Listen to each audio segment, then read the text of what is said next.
नमस्कार दोस्तों, हमारे YouTube चैनल एग्जाम लर्नर में आपका स्वागत है। दोस्तों आज हम लोग खंड शिक्षा अधिकारी यानी कि बीईओ का प्रैक्टिस सेट संख्या जो है 17 हल करेंगे।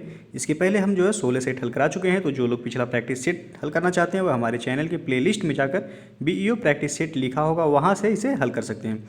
और इसका PDF आप हमारे टेलीग्राम चैनल से जुड़कर डाउनलोड कर सकते हैं। नीचे डिस्क्रिप्शन में टेलीग्राम का लिंक दिया गया है। तो प्रश्नों को हल करने के बाद आप लोग जो है अपना स्कोर कमेंट बॉक्स में कमेंट करके जरूर बताइएगा और वीडियो को लाइक शेयर करना मत भूलिएगा। जो लोग पहली बार देख रहे हैं वह चैनल को सब्सक्राइब भी कर लेंगे। तो चलिए जो है वीडियो को शुरू करते हैं। पहला प्रश्न है, निम्नलिखित में से किस मिशन के तहत मार्च 2019 में भारत द्वारा एंटी सैटेलाइट मिसाइल यानी कि एसैट प्रक्षेपित किया गया था? तो इसका जो सही आंसर हो जाएगा ऑप्शन बी जो है मिशन शक्ति के तहत जो है एंटी सैटेलाइट मिसाइल जो है लॉन्च किया गया था। और अगला जो क्वेश्चन है, वन फैमिली वन जॉब योजना किस राज्य में शुरू की गई है? तो इसका जो सही आंसर हो जाएगा ऑप्शन ए जो है सिक्किम में जो है वन फैमिली वन जॉब योजना शुरू की गई है। और अगला क्वेश्चन है, भारतीय दंड संहिता की किस धारा में आपराधिक षड्यंत्र को परिभाषित किया गया है? तो इसका जो सही आंसर हो जाएगा ऑप्शन ए जो है धारा 159 में। और अगला क्वेश्चन है, भारत में कानून व न्याय व्यवस्था की प्रमुख समस्या है? तो इसका सही जो आंसर हो जाएगा ऑप्शन ए सही होगा भ्रष्टाचार एवं अपराध। अगला प्रश्न है, दहेज अपराध जो है कि विवेचना किसके द्वारा की जाती है? तो इसका सही आंसर हो जाएगा ऑप्शन सी जो है पुलिस उपाधीक्षक स्तर के अधिकारी द्वारा। और अगला क्वेश्चन है, उत्तर प्रदेश के लोकायुक्त की पद धारण अवधि जो है कितनी वर्ष है? तो इसका जो सही आंसर हो जाएगा ऑप्शन डी जो है 8 वर्ष। और अगला क्वेश्चन है, नोएडा उत्तर प्रदेश के किस जिले में अवस्थित है? तो इसका सही जो आंसर होगा ऑप्शन ए जो है गौतम बुद्ध नगर में जो है नोएडा स्थित है। और अगला क्वेश्चन है, प्रशासनिक सुधार आयोग 1967 जिसने पहली बार लोकपाल तथा लोकायुक्त बनाने की संस्तुति की थी कि अध्यक्ष कौन थे? तो इसका जो सही आंसर हो जाएगा ऑप्शन ए जो है मोरारजी देसाई। और अगला क्वेश्चन है, भारतीय संविधान के निम्नलिखित में से किस अनुच्छेद के द्वारा अस्पृश्यता की समाप्ति की व्यवस्था की गई है? तो इसका जो सही आंसर हो जाएगा ऑप्शन डी जो है अनुच्छेद 17 के तहत जो है अस्पृश्यता की समाप्ति की व्यवस्था की गई है। और अगला क्वेश्चन है, प्रसिद्ध ठुमरी गायिका गिरिजा देवी का जन्म किस शहर में हुआ था? तो इसका सही जो आंसर हो जाएगा ऑप्शन डी जो है वाराणसी में। और अगला क्वेश्चन है, भारत के राज्यों में से उत्तर प्रदेश निम्नलिखित में से किन फसलों का अग्रणी उत्पादक है? तो इसका जो सही आंसर हो जाएगा ऑप्शन बी जो है गेहूं, आलू और गन्ना का जो है उत्तर प्रदेश अग्रणी उत्पादक है। और अगला क्वेश्चन है, भारत के राज्यों में से कौन सा राज्य चावल का सर्वाधिक उत्पादन यानी कि प्रति हेक्टेयर में जो है करता है? तो इसका जो सही आंसर होगा ऑप्शन ए जो है पश्चिम बंगाल जो है चावल उत्पादन में जो है प्रति हेक्टेयर चावल उत्पादन में जो है पहला स्थान रखता है। और अगला क्वेश्चन है, जिला प्रशासन का मुख्य कार्य क्या है? तो इसका जो सही आंसर हो जाएगा ऑप्शन सी जो है राज्य शासन की नीतियों का क्रियान्वयन करना। और अगला क्वेश्चन है, प्रथम दीनदयाल हस्तकला संकुल व्यापार सुविधा केंद्र अवस्थित है? तो इसका जो सही आंसर हो जाएगा ऑप्शन बी जो है वाराणसी में। और अगला क्वेश्चन है, समुद्री घास निम्नलिखित तत्व का मुख्य तथा महत्वपूर्ण स्रोत है? तो इसका जो सही आंसर हो जाएगा ऑप्शन ए जो है समुद्री घास जो है आयोडीन का मुख्य स्रोत होता है। और अगला क्वेश्चन है, उत्तर प्रदेश का कौन सा जनपद दशहरी आम का सर्वोच्च उत्पादक है? तो इसका सही जो आंसर हो जाएगा ऑप्शन बी लखनऊ जो है लखनऊ जनपद दशहरी आम का सर्वोच्च उत्पादक है यानी कि सर्वाधिक उत्पादन होता है लखनऊ में। और अगला क्वेश्चन है, निम्नलिखित में से किस शासक ने दीवान ए अमीर को ही विभाग की स्थापना की थी? तो इसका जो सही आंसर हो जाएगा ऑप्शन सी जो है मोहम्मद बिन तुगलक द्वारा जो है दीवान ए आमिर को ही विभाग की स्थापना की गई थी। और अगला क्वेश्चन है, काष्ठ नक्काशी घरेलू उद्योग के लिए उत्तर प्रदेश का कौन सा नगर प्रसिद्ध है? तो इसका जो सही आंसर हो जाएगा ऑप्शन बी जो है सहारनपुर जो है काष्ठ नक्काशी तथा घरेलू उद्योग के लिए जो है प्रसिद्ध है। और अगला क्वेश्चन देखते हैं, उत्तर प्रदेश में उत्तर केंद्रीय क्षेत्र सांस्कृतिक केंद्र स्थापित है कहाँ पर? तो इसका जो सही आंसर हो जाएगा ऑप्शन सी जो है इलाहाबाद में। और अगला प्रश्न है, भारतीय संविधान के अनुच्छेद 170 के अनुसार किसी राज्य की विधानसभा के सदस्यों की न्यूनतम तथा अधिकतम संख्या क्रमशः कितनी हो सकती है? तो यहाँ जो है आप जो है 80 कर लीजिएगा, 80 और 500। तो यहाँ जो सही हो जाएगा आपका ऑप्शन डी से हो जाएगा 60 तथा 500। और अगला क्वेश्चन है, भारतीय संविधान के 70वें संशोधन द्वारा भारत के राष्ट्रपति के चुनाव में जिन 2 केंद्र शासित प्रदेशों को भाग लेने का अधिकार दिया गया है वे हैं, तो इसका जो सही आंसर हो जाएगा ऑप्शन बी जो है दिल्ली तथा पुदुचेरी। और अगला क्वेश्चन है, पृथ्वी की सतह का वह भाग जिस पर भूकंपी तरंगों को सर्वप्रथम रिकॉर्ड किया जाता है क्या कहलाता है, तो इसका जो सही आंसर हो जाएगा ऑप्शन सी जो है सिस्मोसाइट। और अगला क्वेश्चन है, भारत की जनगणना 2011 के अनुसार उत्तर प्रदेश के निम्नलिखित में से किस जिले की साक्षरता दर सर्वाधिक है, तो इसका जो सही आंसर हो जाएगा ऑप्शन डी जो है गाजियाबाद। और अगला क्वेश्चन है, भारत के निम्नलिखित में से किन राज्यों में थारू जनजाति निवास कर रही है, तो इसका जो सही आंसर हो जाएगा ऑप्शन डी जो है उत्तराखंड तथा उत्तर प्रदेश में थारू जनजाति निवास करती हैं। और अगला क्वेश्चन है, माल्थस के अनुसार जनसंख्या नियंत्रण का सर्वाधिक प्रभावकारी उपाय निम्नलिखित में से कौन सा है,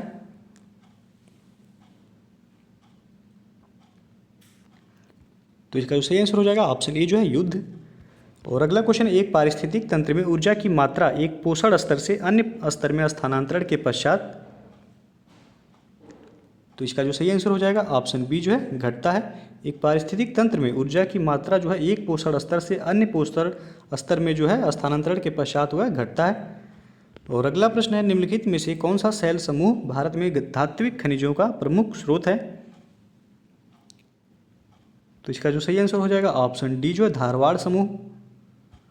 और अगला क्वेश्चन है, जनगणना 2011 के अनुसार निम्नलिखित में से किस भारतीय राज्य में महिला साक्षरता न्यूनतम थी, तो इसका जो सही आंसर होगा ऑप्शन बी जो है राजस्थान में जो है जनगणना 2011 के अनुसार महिला साक्षरता जो है न्यूनतम थी। और अगला क्वेश्चन है, पृथ्वी का सर्वाधिक बृहद पारिस्थितिक तंत्र निम्नलिखित में से कौन सा है, तो इसका जो सही आंसर होगा ऑप्शन ए जो है जलमंडल जो है पृथ्वी पर सर्वाधिक जो है बृहद पारिस्थितिक तंत्र है। और अगला क्वेश्चन है, ट्राई निम्नलिखित में से किस क्षेत्र की नियामक संस्था है, तो इसका जो सही आंसर हो जाएगा ऑप्शन डी जो है दूरसंचार। और अगला क्वेश्चन है, निम्नलिखित घटनाओं पर विचार कीजिए। पहला दिया हुआ है कि गांधी इरविन समझौता, दूसरा सांप्रदायिक पंचाट निर्णय, और तीसरा द्वितीय गोलमेज सम्मेलन, चौथा दिया है नेहरू रिपोर्ट। तो उपयुक्त घटनाओं को उनके काल क्रमानुसार व्यवस्थित कीजिए तथा नीचे दिए गए कूट से सही उत्तर चुनिए। तो कूट के माध्यम से जो है आपको बताना है कौन सा विकल्प यहाँ सही हो जाएगा। तो देख लेते हैं, जो है गांधी इरविन समझौता हुआ था 5 मार्च 1931 को, और सांप्रदायिक पंचायत निर्णय यह 1932 को हुआ था, और द्वितीय गोलमेज सम्मेलन जो है यह हुआ था आपका 7 सितंबर 1931 से स्टार्ट हुआ था, और जो है यह 1 दिसंबर 1931 को समाप्त हुआ था। और नेहरू रिपोर्ट जो है 1928 को जो है सौंपा गया था। तो आपको जो है बताना है क्रमानुसार। तो सबसे पहले हो जाएगा आपका नेहरू रिपोर्ट यानी कि 4, उसके बाद जो है हो जाएगा आपका गांधी इरविन समझौता जो कि 5 मार्च 1931 को हुआ था, तो 4-1। अब देख सकते हैं जो है ऑप्शन डी जो है यहाँ मैच करा 4-1 और 3 फिर जो है 2। और अगला क्वेश्चन है, India state of forest report 2017 के अनुसार देश के कुल भौगोलिक क्षेत्रफल का कितना प्रतिशत वन आच्छादित है, तो इसका जो सही आंसर हो जाएगा ऑप्शन बी से हो जाएगा 21.54। लेकिन जो है आपसे जो है आप पूछा जाएगा तो नया डाटा पूछा जाएगा जो कि 2019 में आया है।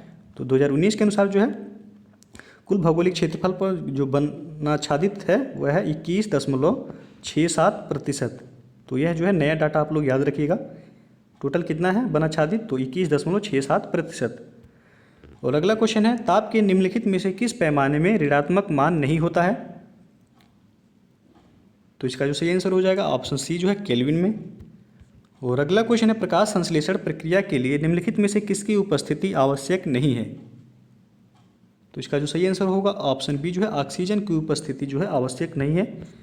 और अगला क्वेश्चन है, राम गुस्से में जो है श्याम को मारने का प्रयत्न करता है, श्याम को ऐसी स्थिति में प्राइवेट प्रतिरक्षा का अधिकार भारतीय दंड संहिता की किस धारा में होगा, तो इसका जो सही आंसर हो जाएगा ऑप्शन ए सही हो जाएगा धारा 97 में। और अगला क्वेश्चन है, साइबर अपराध में दंड का प्रावधान किस विधि के अंतर्गत दिया गया है, तो इसका सही जो आंसर हो जाएगा ऑप्शन ए जो है सूचना प्रौद्योगिकी अधिनियम में। और अगला क्वेश्चन है, आत्मरक्षा का अधिकार है, तो इसका जो सही आंसर हो जाएगा ऑप्शन डी जो है उपरोक्त सभी। यानी कि अपने शरीर के प्रति अपराध से प्रतिरक्षा, दूसरे के शरीर की प्रतिरक्षा और चोरी लूट आदि अपराध से प्रतिरक्षा। अगला प्रश्न है, निम्नलिखित में कौन एक हरित गृह गैस नहीं है? तो इसका जो सही आंसर होगा ऑप्शन ए जो है ऑक्सीजन जो है हरित गृह गैस नहीं है।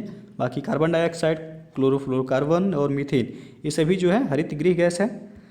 और अगला क्वेश्चन है, जीएसटी किस तरह का कर है? तो इसका जो सही आंसर हो जाएगा ऑप्शन बी जो है अप्रत्यक्ष कर यानी कि इनडायरेक्ट कर है। और अगला क्वेश्चन है, प्रत्येक क्रिया के लिए एक समान और विपरीत प्रतिक्रिया होती है, यह नियम दिया था। तो इसका जो सही आंसर हो जाएगा ऑप्शन ए जो है न्यूटन ने। और अगला क्वेश्चन है, ईस्ट इंडिया कंपनी ने सर्वप्रथम अपनी व्यापारिक फैक्ट्री की स्थापना की थी कहाँ पर? तो इसका सही जो आंसर हो जाएगा ऑप्शन डी जो है सूरत में। और अगला क्वेश्चन है, क्रिप्स मिशन भारत में किस वायसराय के कार्यकाल में आया था? तो इसका जो सही आंसर हो जाएगा ऑप्शन सी जो है, सी सही हो जाएगा। लॉर्ड लिनलिथगो के शासनकाल में जो है क्रिप्स मिशन भारत में आया था 1942 में। और अगला क्वेश्चन, आइसोथर्म रेखा किस चीज़ की समानता को प्रदर्शित करती है? तो इसका सही जो आंसर होगा ऑप्शन ए जो है समानताप को। और अगला क्वेश्चन है, भारत में गेहूं का उत्पादन सबसे अधिक किस राज्य में होता है? तो इसका सही जो आंसर हो जाएगा ऑप्शन डी जो है उत्तर प्रदेश में गेहूं का उत्पादन सर्वाधिक होता है। और अगला क्वेश्चन है, दिन रात होने का कारण क्या है? तो इसका सही आंसर हो जाएगा ऑप्शन बी पृथ्वी का अपनी धुरी पर चक्कर लगाना। और अगला क्वेश्चन है, सूर्य के गिर्द परिक्रमा में निम्नलिखित में से कौन सा ग्रह अधिकतम समय लेता है? तो इसका जो सही आंसर हो जाएगा ऑप्शन बी सही हो जाएगा। बृहस्पति जो है सूर्य का परिक्रमा करने में जो है अधिकतम समय लेता है। और अगला क्वेश्चन, सॉफ्टवेयर को इनसे सुरक्षित रखने की ज़रूरत है। तो इसका जो सही आंसर हो जाएगा ऑप्शन डी जो है बी और सी दोनों से, यानी कि अनाधिकृत पहुंच से और कृमि और वायरस से। अगला क्वेश्चन है, प्रकाश का रंग निर्धारित होता है? तो इसका सही जो आंसर होगा ऑप्शन बी जो है तरंगदैर्घ्य से। अगला क्वेश्चन है, ज़्यादा ऊंचाई पर सांस लेने में कठिनाई होती है क्योंकि? तो इसका सही जो आंसर हो जाएगा ऑप्शन ए सही होगा। वायु के कम दबाव के कारण जो है ज़्यादा ऊंचाई पर सांस लेने में कठिनाई होती है। और अगला क्वेश्चन है, मृदा प्रदूषण नियंत्रण के लिए आवश्यक है? तो इसका सही जो आंसर हो जाएगा ऑप्शन सी सही होगा, कचरा निपटारा का प्रबंधन। और अगला क्वेश्चन है, भारत में सीएनजी आधारित वाहनों का सर्वप्रथम परिचालन कहाँ हुआ? तो इसका सही आंसर होगा ऑप्शन बी नई दिल्ली में। और अगला क्वेश्चन है, संकटग्रस्त वन्य प्राणियों को सूचीबद्ध करने वाली पुस्तक को क्या कहते हैं? तो इसका सही जो आंसर हो जाएगा option C red data book. अगला प्रश्न है, वायुमंडल में CO2 की अधिकता का कारण है? तो इसका सही आंसर होगा ऑप्शन ए ग्लोबल वार्मिंग का। और अगला क्वेश्चन है, अनुच्छेद 352 के अंतर्गत राष्ट्रपति द्वारा घोषित आपात स्थिति संसद के दोनों सदनों द्वारा पुष्टि होनी चाहिए? तो इसका सही आंसर हो जाएगा ऑप्शन ए जो है ऑप्शन सी सही हो जाएगा 1 माह में। और अगला क्वेश्चन है, केंद्र सरकार को कानूनी सलाह कौन देता है? तो इसका सही जो आंसर हो जाएगा ऑप्शन सी जो है अटॉर्नी जनरल यानी कि महान्यायवादी। और राज्य सरकार को जो है कानूनी सलाह जो है एडवोकेट जनरल यानी कि महाधिवक्ता देता है। और अगला क्वेश्चन है, श्वेत पत्र क्या है? तो इसका सही आंसर हो जाएगा ऑप्शन डी सही होगा, किसी विषय विशेष पर सरकारी रिपोर्ट को जो है श्वेत पत्र कहा जाता है। और अगला क्वेश्चन है, भारतीय संसद में निम्नलिखित में से कौन शामिल है? तो इसका सही जो आंसर हो जाएगा ऑप्शन डी सही होगा, राष्ट्रपति एवं दोनों सदन। और अगला क्वेश्चन है, मंत्रिपरिषद सामूहिक रूप से निम्नलिखित में से किसके प्रति उत्तरदायी है? तो इसका सही जो आंसर हो जाएगा ऑप्शन डी सही हो जाएगा, लोकसभा के प्रति जो है मंत्रिपरिषद सामूहिक रूप से उत्तरदायी है। और अगला क्वेश्चन है, एक सामान्य मांग वक्र की प्रवणता का मान होता है? तो इसका सही आंसर होगा ऑप्शन बी ऋणात्मक। और अगला क्वेश्चन है, विश्व बैंक की डूइंग बिजनेस रिपोर्ट 2019 में सर्वाधिक बिजनेस फ्रेंडली देश कौन सा है? तो इसका सही जो आंसर हो जाएगा ऑप्शन डी न्यूजीलैंड। और अगला क्वेश्चन, ललित कला अकादमी की स्थापना कब हुई थी? तो इसका सही जो आंसर हो जाएगा ऑप्शन ए 1953 में। और अगला प्रश्न है गणित के क्षेत्र में भारत का योगदान है। तो इसका सही आंसर हो जाएगा ऑप्शन ए सही हो जाएगा, शून्य का आविष्कार जो है गणित के क्षेत्र में भारत का योगदान है। और अगला क्वेश्चन है बनारस हिंदू विश्वविद्यालय की स्थापना किसने की थी। तो इसका सही जो आंसर हो जाएगा ऑप्शन ए जो है मदन मोहन मालवीय द्वारा बनारस हिंदू विश्वविद्यालय की स्थापना की गई थी 1916 ईस्वी में। और अगला क्वेश्चन है 66वें राष्ट्रीय फिल्म पुरस्कारों में सर्वश्रेष्ठ अभिनेता का पुरस्कार किसे प्रदान किया गया है। तो इसका सही जो आंसर हो जाएगा ऑप्शन सी जो है ए और बी दोनों को संयुक्त रूप से दिया गया है, यानी कि आयुष्मान खुराना और विकी कौशल को। और अगला क्वेश्चन है किस राज्य में चंदन बहुतायत में पाया जाता है। तो इसका सही जो आंसर होगा ऑप्शन ए कर्नाटक राज्य में जो है चंदन बहुतायत में पाया जाता है। और अगला क्वेश्चन है प्रकाश वर्ष किस वस्तु को नापने की इकाई है। तो इसका सही आंसर होगा ऑप्शन ए दूरी मापने की इकाई जो है प्रकाश वर्ष है। और अगला क्वेश्चन है विक्टोरिया द्वीप किस देश में है। तो इसका सही जो आंसर हो जाएगा ऑप्शन ए सही हो जाएगा कनाडा में। और अगला प्रश्न है नेहरू ट्रॉफी किस खेल से संबंधित है।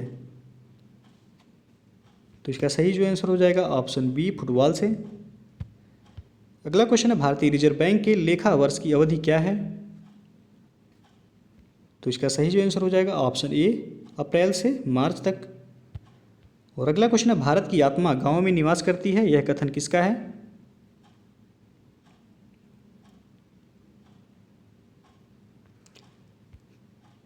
तो इसका सही जो आंसर हो जाएगा ऑप्शन डी जो है गांधी जी।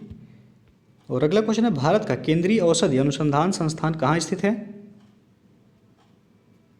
तो इसका सही आंसर होगा ऑप्शन डी लखनऊ में। और अगला क्वेश्चन कंप्यूटर की संपादन क्षमता को मापने की इकाई का नाम है। तो इसका सही जो आंसर हो जाएगा ऑप्शन ए सही हो जाएगा MIPS। और अगला क्वेश्चन है तालाबों और कुओं में निम्नलिखित में से क्या डालने से मच्छरों को नियंत्रित करने में सहायता मिलती है। तो इसका सही आंसर हो जाएगा ऑप्शन ए गैम्बूजिया फिश। और अगला क्वेश्चन है निम्न में से कौन संत महाराष्ट्र से थे। तो इसका सही जो आंसर हो जाएगा ऑप्शन सी सही होगा तुकाराम जो है यह महाराष्ट्र से थे। और अगला क्वेश्चन है पुष्कर झील कहाँ अवस्थित है। तो इसका सही जो आंसर हो जाएगा ऑप्शन ए जो है राजस्थान में। और अगला क्वेश्चन है सारनाथ वह पवित्र स्थान जहाँ भगवान बुद्ध ने अपना पहला उपदेश दिया था वह निम्नलिखित किस शहर के जो है बहुत नज़दीक स्थित है। तो सारनाथ जो है वाराणसी के नज़दीक है, तो ऑप्शन डी जो है यहाँ से होगा। और अगला क्वेश्चन है किस युद्ध में फ्रांसीसी सत्ता अंग्रेजी सत्ता के सामने झुक गई और समाप्त हो गई तथा अंग्रेजी सत्ता की सर्वोच्चता कायम हुई। तो इसका सही जो आंसर होगा ऑप्शन ए जो है वांडीवास के युद्ध में जो है फ्रांसीसी और अंग्रेजों के मध्य जो है हुआ था, जिसमें फ्रांसीसी जो है सेना की हार हुई थी और अंग्रेजी सेना की जो है विजय हुई थी। और अगला क्वेश्चन है पुर्तगाली सर्वप्रथम किस वस्तु के व्यापार के कारण भारत की ओर आकर्षित हुए। तो इसका सही जो आंसर हो जाएगा ऑप्शन बी जो है मसाले के व्यापार के लिए। और अगला क्वेश्चन है शारदा एक्ट संबंधित है किससे। तो इसका सही जो आंसर होगा ऑप्शन डी जो है बाल विवाह प्रतिबंध से। और अगला क्वेश्चन मानचित्र पर पूरब से पश्चिम की ओर खींची जाने वाली काल्पनिक रेखाएं होती हैं। तो इसका सही आंसर होगा ऑप्शन ए अक्षांश रेखाएं। और अगला जो क्वेश्चन है डिगबोई किस लिए प्रसिद्ध है। तो इसका सही आंसर हो जाएगा ऑप्शन ए तेल साफ करने के कारखाना। और अगला क्वेश्चन है भारत में जूट उद्योग निम्नलिखित में से किस नदी के किनारे पर सर्वाधिक विकसित हुई है। तो इसका सही जो आंसर होगा ऑप्शन ए हुगली नदी के किनारे। और अगला क्वेश्चन है एक आधारिक अनुदेश में जिसका कंप्यूटर द्वारा अर्थ निरूपण किया जा सकता है सामान्यतः यह होता है। तो इसका सही जो आंसर हो जाएगा ऑप्शन ए एक डिकोडर और एक जो है एक्यूमुलेटर। और अगला क्वेश्चन है इनमें से कौन सा उद्योग चुंबकीय स्याही गुण पहचान यानी कि माइकर का प्राथमिक प्रयोग करता है। तो इसका जो सही आंसर हो जाएगा ऑप्शन ए जो है बैंक द्वारा जो है माइकर का प्राथमिक उपयोग किया जाता है। माइकर का जो फुल फॉर्म होता है मैग्नेटिक इंक कैरेक्टर रीडर होता है। और अगला क्वेश्चन है बुलेट प्रूफ वस्तुओं के निर्माण में निम्नलिखित में से कौन सा बहुलक यानी कि पॉलीमर्स जो है प्रयुक्त होता है। तो इसका सही जो आंसर हो जाएगा ऑप्शन बी पॉलीएमाइड। और अगला क्वेश्चन है एड्स का पूरा रूप जो है क्या है? तो इसका जो सही आंसर हो जाएगा ऑप्शन सी से हो जाएगा। एड्स का पूरा रूप जो है एक्वायर्ड इम्यूनो डिफिशियंसी जो है सिंड्रोम होता है। और अगला क्वेश्चन है कोबाल्ट 60 आमतौर पर विकिरण चिकित्सा में प्रयुक्त होता है क्योंकि यह उत्सर्जित करता है। तो इसका सही जो आंसर हो जाएगा ऑप्शन सी गामा किरणें। और अगला क्वेश्चन है महासागर में डूबी हुई वस्तुओं की स्थिति जानने के लिए निम्न में से किस यंत्र का प्रयोग किया जाता है? तो इसका सही जो आंसर होगा ऑप्शन डी सही हो जाएगा। सोनार का प्रयोग किया जाता है डूबी हुई वस्तुओं की स्थिति जानने के लिए। और अगला क्वेश्चन है आजकल सबसे अधिक प्रयुक्त होने वाली इनपुट डिवाइस कौन सी है? तो इसका सही जो आंसर हो जाएगा ऑप्शन सी सही होगा कीबोर्ड। और अगला क्वेश्चन है कार में लगा हुआ गति मापक यंत्र निरूपित करता है। तो इसका सही जो आंसर होगा ऑप्शन बी डिजिटल कंप्यूटर को। और अगला क्वेश्चन है भारतीय संविधान के प्रारूप का निर्माण करने वाली समिति के अध्यक्ष कौन थे? तो इसका सही आंसर होगा option D doctor Bhimrao Ambedkar. और अगला क्वेश्चन है 92वें संविधान संशोधन का संबंध किससे है? तो इसका सही जो आंसर हो जाएगा ऑप्शन ए बोडो, डोगरी, मैथिली और संथाली भाषाओं को संविधान की 8वीं अनुसूची में शामिल करने से। और अगला क्वेश्चन है निम्नलिखित में से कौन भारत के संविधान में वर्णित मूल कर्तव्यों में शामिल नहीं है? तो इसका सही जो आंसर हो जाएगा ऑप्शन डी धर्मनिरपेक्षवाद जो है यह मूल कर्तव्यों में वर्णित नहीं है।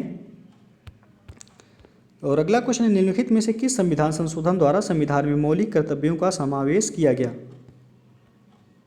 तो इसका जो सही आंसर होगा ऑप्शन बी 42वें संविधान संशोधन 1976 द्वारा जो है मौलिक कर्तव्यों को संविधान में जो है सम्मिलित किया गया स्वर्ण सिंह समिति की अनुशंसा पर।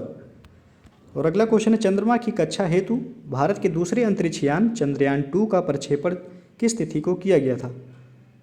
तो इसका जो सही आंसर हो जाएगा ऑप्शन सी से हो जाएगा 22 जुलाई 2019 को चंद्रयान 2 का जो है प्रक्षेपण किया गया था। और अगला क्वेश्चन है गांधी जी की अहिंसा के संबंध में कौन सा कथन असत्य है? तो इसका जो सही आंसर हो जाएगा ऑप्शन बी जो है यदि कोई तुम पर आक्रमण करे तो पीछे हटना कायरता है। यह कथन जो है असत्य है।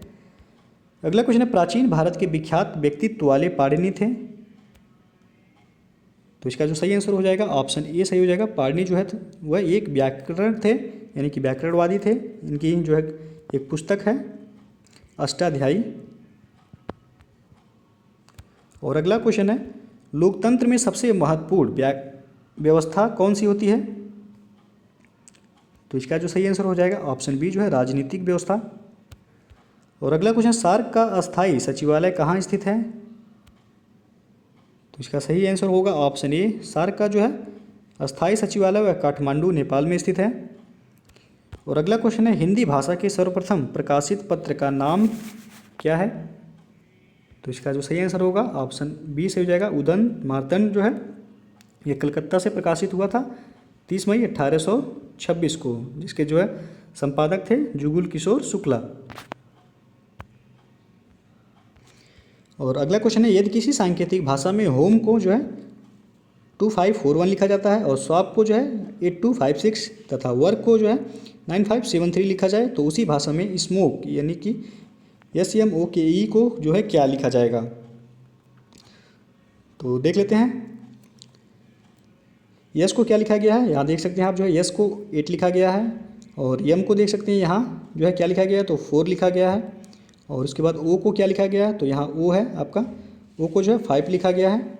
उसके बाद के है तो के को देख सकते हैं आप यहाँ वर्क में के को 3 लिखा गया है तो 8453 तो आप देख सकते हैं ऑप्शन में। तो ऑप्शन ए जो है यहाँ मैच कर रहा है 8453। उसके बाद जो है ई को देख लेते हैं तो ई यहाँ है लास्ट में होम में ई को क्या लिखा गया है 1 तो लास्ट में आपका 1 हो जाएगा तो 84531 हो जाएगा। तो ऑप्शन ए जो है यहाँ सही हो जाएगा। और अगला क्वेश्चन है एक आदमी का मुंह उत्तर पश्चिम में है वह 90 डिग्री दक्षिणावर्त दिशा में तथा फिर जो है 135 डिग्री जो है वामावर्त दिशा में घूमता है। अब उसका मुंह किस दिशा की ओर है? तो चलिए जो देख लेते हैं। तो सबसे पहले आपको ऊपर जो है यह हो जाएगा नॉर्थ, नीचे साउथ हो जाएगा, ये जो है आपका ईस्ट हो जाएगा यानी कि पूर्व, और इधर जो हो जाएगा आपका वेस्ट यानी कि पश्चिम। तो कह क्या रहा है कि एक आदमी का मुंह जो है उत्तर पश्चिम में, तो उत्तर पश्चिम आपका ए हो जाएगा दिशा में। वह दक्षिणावर्त जो है दिशा में 90 डिग्री जो है घूमता है। तो दक्षिणावर्त जो है यानी कि क्लॉकवाइज, तो इधर घूमेगा 90 डिग्री, तो 90 डिग्री जो है इधर हो जाएगा। फिर कह रहा है कि वह फिर 135 डिग्री वामावर्त दिशा में घूमता है। फिर जो है ये एंटी क्लॉकवाइज जो है घूमता है, तो एंटी क्लॉक इधर हो जाएगा आपका। तो 135 90 घूमा था, तो फिर जो है आप 45 उसमें जोड़ देंगे तो इधर हो जाएगा। तो यहाँ ये हो जाएगा आपका यानी कि जो है पश्चिम दिशा। तो आपका आंसर क्या हो जाएगा? पश्चिम। और अगला क्वेश्चन है क्रिकेट का संबंध जो है गेम से है, तो आपको बताना है जो है कौन सा ऑप्शन यहाँ सही होगा। तो यहाँ जो सही हो जाएगा आपका ऑप्शन सी सही हो जाएगा। हिंदी जो है एक भाषा है और क्रिकेट क्या है? एक गेम है। और अगला क्वेश्चन है किसी सांकेतिक भाषा में यदि चेयर को EJCKT लिखा जाए तो उसी सांकेतिक भाषा में लाइट को कैसे लिखा जाएगा? तो आप देख सकते हैं जो है सी के बाद क्या है? DE यानी कि बीच में क्या है? 2 का अंतर है, दूसरा नंबर का जो है अक्षर है। और एच के बाद जो है IJ यानी कि ये भी दूसरा। फिर इसी तरह आपका 2 जो है इसमें जोड़ा गया है। तो यहाँ भी आप क्या कर देंगे? लाइट में भी आप 2 जोड़ेंगे। तो यल के बाद जो है 2 जोड़ेंगे तो क्या आएगा? एन आ जाएगा। आई के बाद जो है 2 जोड़ेंगे के आ जाएगा आपका। उसके बाद जो है जी में जो है 2 जोड़ेंगे तो आ जाएगा आपका आई। फिर एच में 2 जोड़ेंगे फिर आ जाएगा आपका जे। फिर जो है टी में 2 जोड़ेंगे तो आपका आ जाएगा वी। तो आपका आंसर जो सही हो जाएगा ऑप्शन बी सही हो जाएगा, NKIJV। और अगला क्वेश्चन है राधिका का परिचय देते हुए बलराम ने कहा कि उसके पिताजी मेरे पिताजी के इकलौते पुत्र हैं। बलराम का राधिका के साथ क्या संबंध है? तो यहाँ जो सही हो जाएगा आपका ऑप्शन बी सही हो जाएगा, पिता का संबंध है। और अगला क्वेश्चन है निम्नलिखित में से कौन सा इस अनुक्रम में नहीं आता है?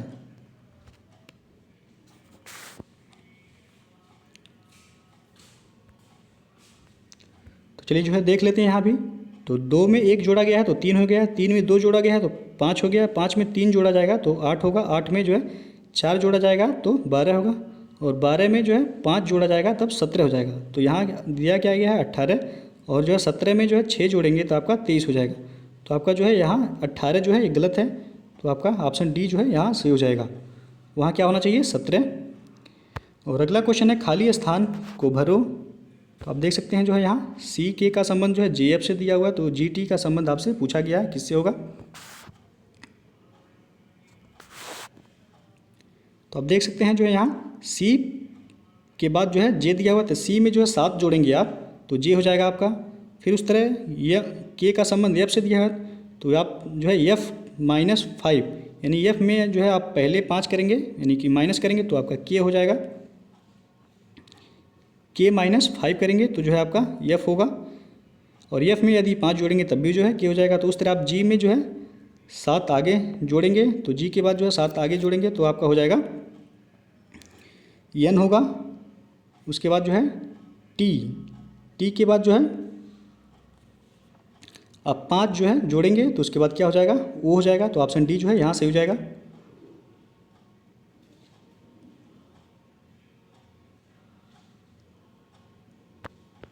और अगला क्वेश्चन है यदि वर्ष की 10 जनवरी को बृहस्पतिवार था तो उसी वर्ष यानी कि गैर लीप वर्ष के 1 मार्च को कौन सा वार होगा? तो आपसे पूछा जा रहा है कि यदि वर्ष की 10 जनवरी को बृहस्पतिवार था तो उसी वर्ष जो कि क्या था, ये गैर लीप वर्ष था, को 1 मार्च को कौन सा वार होगा? तो आप जनवरी टोटल कितने का होता है? 31 का, तो 10 जनवरी दिया ही है। 10 जनवरी के बाद जो है आप 21 जोड़ दीजिए, प्लस जो है आप फरवरी कितने दिन का होता है? तो यहाँ दिया हो गैर लीप वर्ष, तो गैर लीप वर्ष फरवरी जो है 28 का होता है। यदि लीप वर्ष रहता तो वह 29 का हो जाता। फिर आपसे क्या पूछा है? 1 मार्च को, तो 1 और जोड़ देंगे, टोटल जोड़ेंगे तो आपका हो जाएगा यहाँ 50 हो जाएगा टोटल। 50 में जो है आप 7 से भाग दे देंगे तो बचेगा आपका 1 शेष बचेगा। 7 7 49 होता है, तो 1 आपका शेष बच गया। 1 जो है शेष यानी कि जो 10 जनवरी को बृहस्पतिवार था तो शेष वो 1 जो बचा है उसको बृहस्पतिवार में जोड़ देंगे। तो बृहस्पतिवार में 1 जोड़ेंगे तो आपका आगे क्या हो जाएगा? शुक्रवार। तो आपका आंसर जो सही हो जाएगा शुक्रवार, यानी कि 1 मार्च को कौन सा दिन था? तो वह शुक्रवार था। और अगला क्वेश्चन है दी गई श्रृंखला में क्वेश्चन मार्क की जगह पर सही संख्या चुनें।